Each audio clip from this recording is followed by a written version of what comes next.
Hello and welcome to the BMBC podcast with David Hadeleke. Pod all about transforming your minds towards achieving greater society impact with challenging topics focused on personal development, leadership, values, and professional discourse. It's definitely worth your time. Without further ado, let's dive into our topic for today.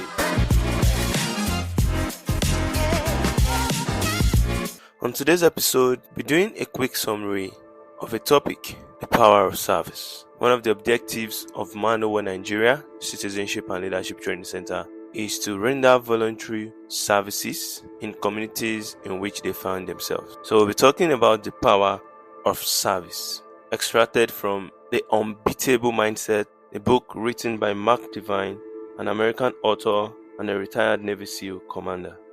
I'm majorly going to be going through his book, the part where he talks about the power of service, for us to gain more insight. He said the discipline of true service flows from a selfless and genuine desire to render aid and support when your teammates and others are in need. Mark Divine. I'll say the discipline of true service flows from a selfless and genuine desire to render aid and support when the people around you, the people in your community, the people in your neighborhood are in need. So he talks about a story of a Navy SEAL soldier who was killed in a mission in the mountains of Afghanistan. I know many of us might know about this story in the movie The Lone Survivor. This reminds me a lot back then how much I love to see military movies. The Lone Survivor is a movie filled with a lot of emotions, compassions, and a lot of lessons to be learned as regards service. So, Medal of Honor recipient Lieutenant Michael Murphy was killed during a SEAL mission in the mountains of Afghanistan. The reverting story was told by his teammate Marcus Luttrell in the book Lone Survivor. I know a lot of us might have seen the movie also. Heroics aside, the behavior of the late Lieutenant Murphy is interesting to look at in the context of our discussion of disciplines. First, Murph, as he was known to his teammates, demonstrated incredible compassion for his team during the field operation. When the team was discovered by Shepard and his son, Murph had to quickly weigh the military rules of engagement and the local threat of a Taliban response with a decision to kill or release the unarmed locals to protect his team and mission. What that part was just telling us is about a team of SEALs on a mission in Afghanistan. So they came across some Talibans, unarmed Talibans, which made their cover disclosed and also put them in great danger. So Lieutenant Murphy was left to make a decision, either to kill the Talibans to maintain their cover and their safety, or to let them go and disclose their cover, which also will put him and his teammates in great danger. So he ultimately let them go, leading to the disastrous consequences for he and his team, as locals indeed informed the Taliban. So he actually made a choice and he let the Taliban go without killing them, and this actually turned to a disastrous consequence for them. The locals actually went to the Taliban and informed them about the presence of the SEAL team. So Mark Divine said, it is easy to second guess this decision in the comfort of our living rooms. Many special operators believed he made the wrong decision. However, the fact that his world-centric level of consciousness led him to act out of compassion, not violence, is what he found intriguing. What's certain is that he died a hero and with a clear heart. Another big lesson we can learn from Lieutenant Murphy, though, is how he served his teammates. After being overrun by hundreds of Taliban, Murphy and the team fought like lions but the situation was growing, so he tried to call in help. Unfortunately, the radio did not work in the mountainous terrain, so he resorted to a satellite phone. To get an uplink to the satellite, he exposed himself to the enemy fire, knowing full well he would not survive. According to Luttrell, there was no hesitation in Murphy's decision to make this sacrifice. No second thoughts about self-preservation.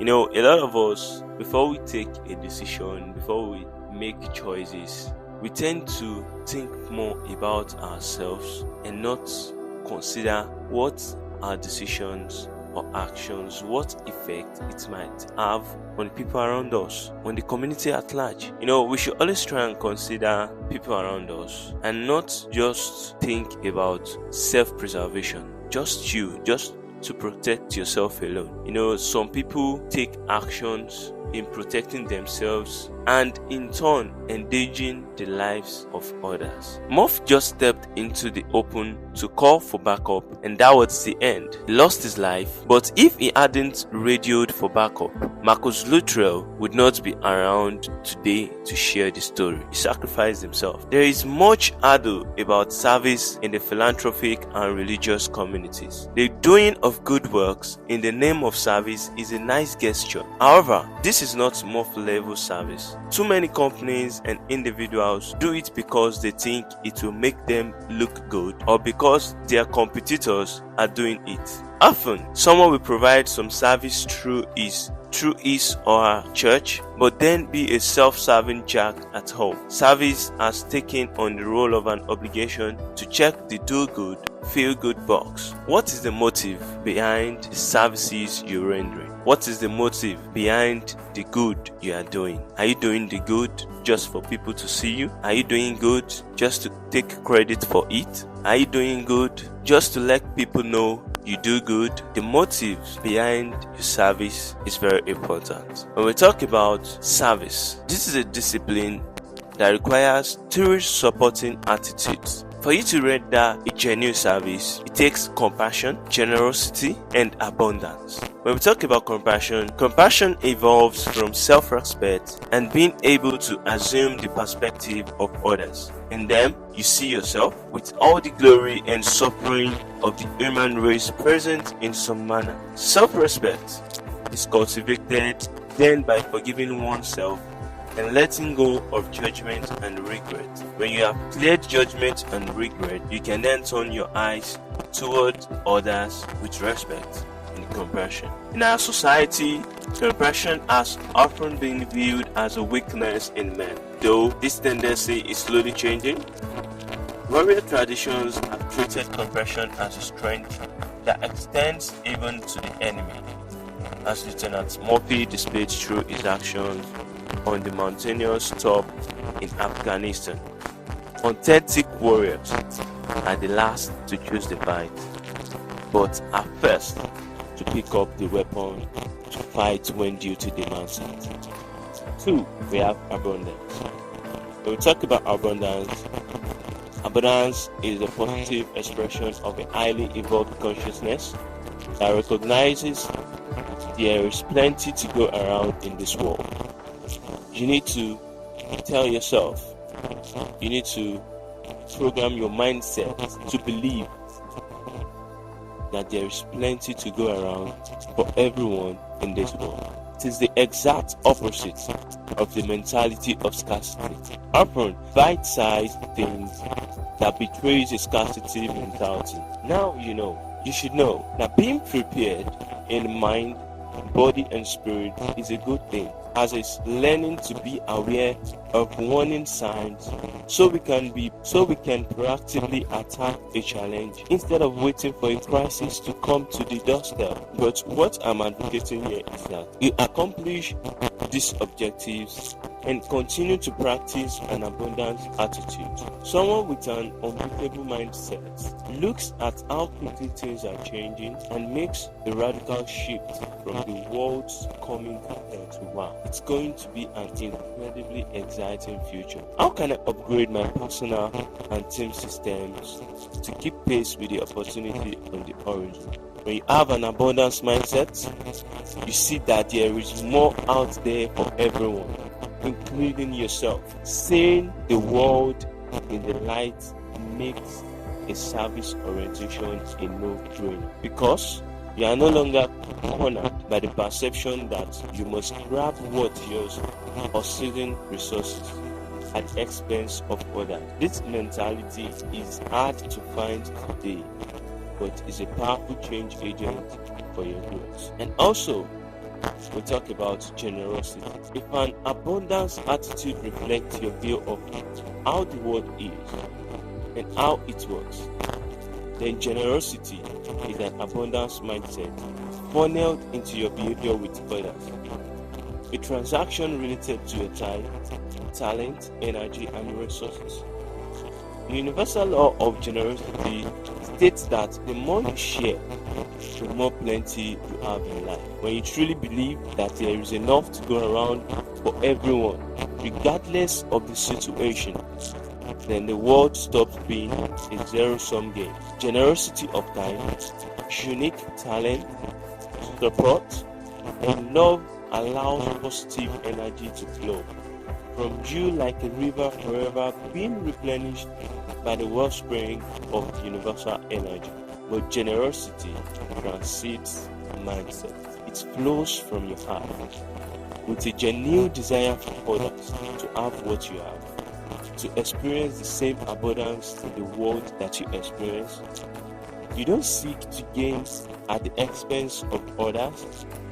Generosity can be developed through awareness of your daily impulse towards scarcity, and then actively redirecting those thoughts with everyday basis. The golden rule describes an attitude of generosity, a version of which exists in the spiritual tradition. Do unto others as you would have them do unto you. The interesting aspect of this rule is that the return is always greater than the giving. Although it may come back at a later time or from another source or in a different manner than that in which it was given, it will come back to you in greater measure. On the other hand, if you are a stingy holder with your money, time, or energy, you will dry up. Your energy will burn out as you become more brittle and inflexible in thought and body. Unbeatable mind training requires personal discipline for training and practice, as well as cultivating the impersonal disciplines of character described above: generosity, abundance, and compassion. Together, form the basis for the meta disciplines of self-mastery and service. These disciplines also develop the foundation of an ethical stand, which will pave the way for growth toward higher stages of consciousness and a more fulfilling life.